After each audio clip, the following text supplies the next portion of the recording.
Salut, bienvenue pour la petite histoire du jour.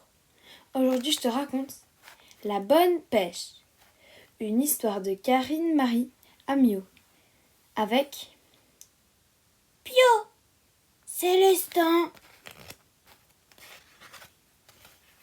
Pio et Célestin pêchent sur la banquise, dans le brouillard du petit matin. Ils s'aperçoivent de loin.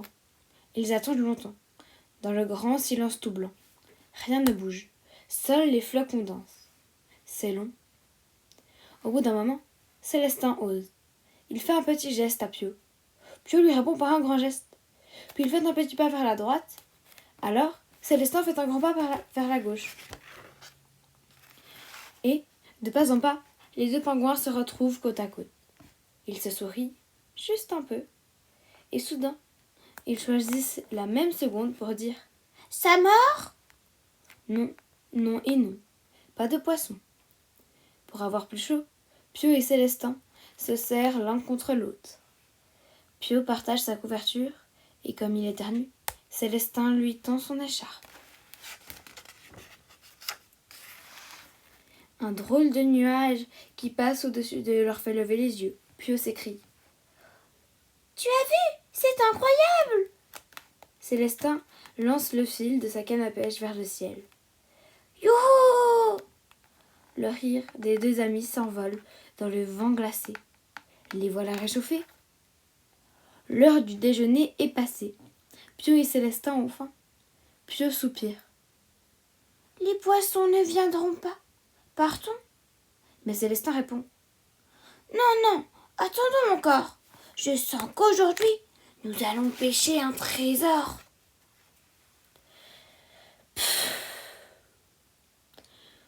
Pio râle un peu. Mais finalement, il reste avec Célestin dans le grand vent.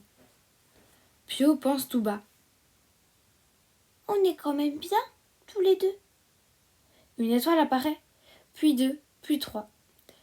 Pio voit son bouchon qui s'enfonce dans la mer. Un énorme poisson frétille au bout de l'hameçon. Il est lourd et fait des bonds. « C'est sûrement une baleine. Aide-moi, Célestin. »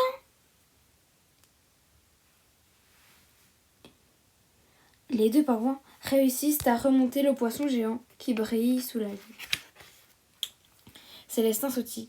« Nous allons faire un festin. » Mais le poisson fait des cabrioles, il s'échappe des mains de Célestin. Pio essaie de le rattraper. Il crie. « Je le tiens !» Mais le poisson glisse sur la glace et plonge dans l'eau. Pio grogne. « C'est ta faute, Célestin. Tu l'as laissé filer. » Célestin se défend comme il le peut. « À toi aussi, il t'a échappé. » Mais Pio est très fâché. « À cause de toi, nous allons mourir de faim et de froid. » Célestin sent les larmes monter. Chacun de leur côté, les deux pingouins s'en vont, le cœur plein de frissons.